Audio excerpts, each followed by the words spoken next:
this scene familiar to you?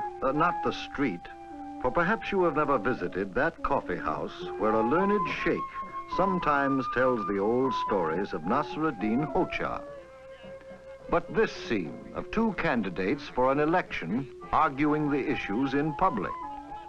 Have you not seen this before in your own village or city? It is much the same all over the world, speech-making for votes. The chubby fellow there doesn't want to let his opponent be heard at all. You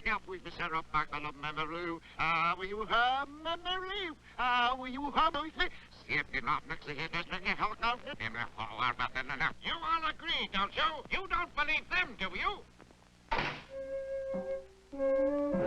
Well, I know who I'm going to vote for. My mind is made up. Have you decided so soon, Hamid? On who, may I ask? Oh, is there any choice? Certainly not that tall fellow with the quiet voice. He's no sort of leader. Are you sure, Hamid?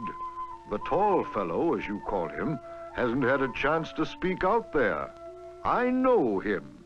He has a good grasp of our local problems and how to work with them. Problems? The man who's talking now, the one I'm going to vote for, he doesn't talk of problems. He talks of our prospects for a bright and prosperous future. That's the kind of talk I want to hear. Words are cheap. You cannot measure their worth by the amount of them.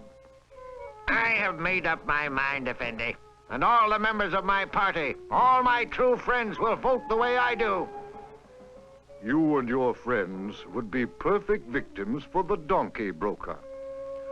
What donkey broker is that, Effendi? Burhan, I was thinking of a story about Nasr-ed-din Hodja, about how the Hodja once learned a bitter lesson that people like Hamid seem to have forgotten today.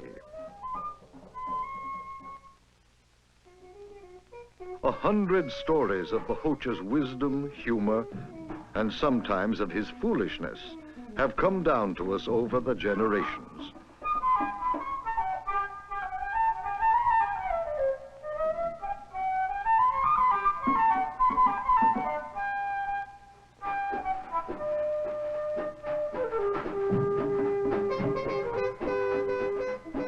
And his donkey. A donkey that had anything but the pleasant disposition of his master.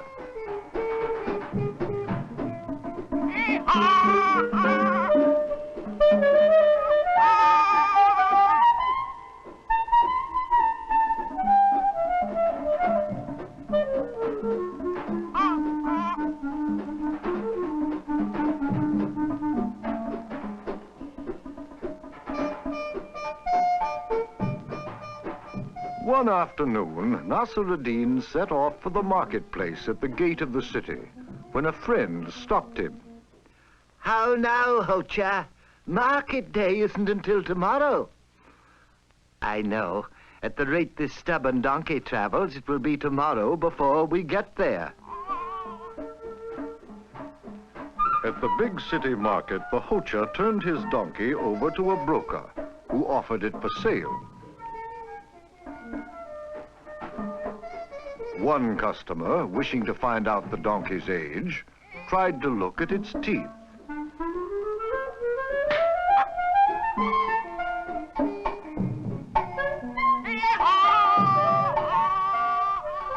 Another customer came and tried to lift the donkey's tail in order to inspect its hind quarters.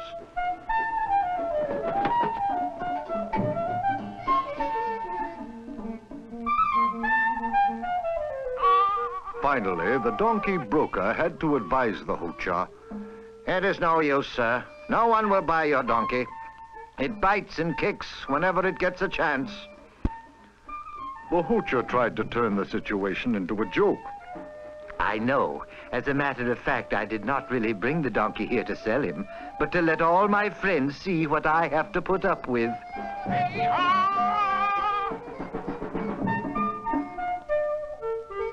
But the broker wanted to help Nasr-ed-din. Your donkey has some good points, Hodja. Perhaps if you trained him each day with a heavier load, got him used to working hard, he would be more valuable. There's an old saying that a donkey with a light load often lies down.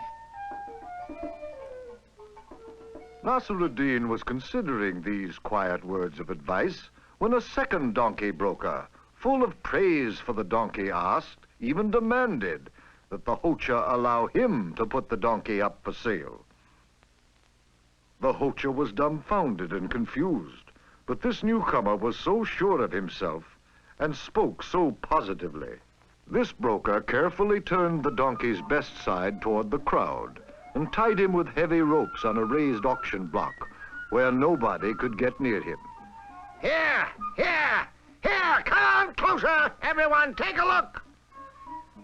This is the finest donkey I've seen all year. A splendid beast of burden. An animal to do all your heavy work for you. Hear that strong voice? Look at that fast action. See how steady he stands. Nothing bothers him. So steady you can drink coffee while riding him. Soft mouth, coat like velvet. So young and spirited. What am I offered for this magnificent animal? Who wants to be the proud owner of this four-footed champion? Excited by this broker's fancy words and praises of the donkey, the people at the market began bidding, at first low, but then in higher amounts that were shouted as much out of competition between the bidders as from their desire to own the animal on the auction block. Even the Hodja himself was caught up in the frenzy and called out the amount of all his savings. Sold! Sold to the Hodja! I'll take your money right here. Then the Hodja realized what he had done, given his savings to buy his own donkey back, just because he had heard it praised to the skies. Now all the big talk was over, the Hodja was right back where he started. Perhaps wiser, but sadder and poorer for his foolishness.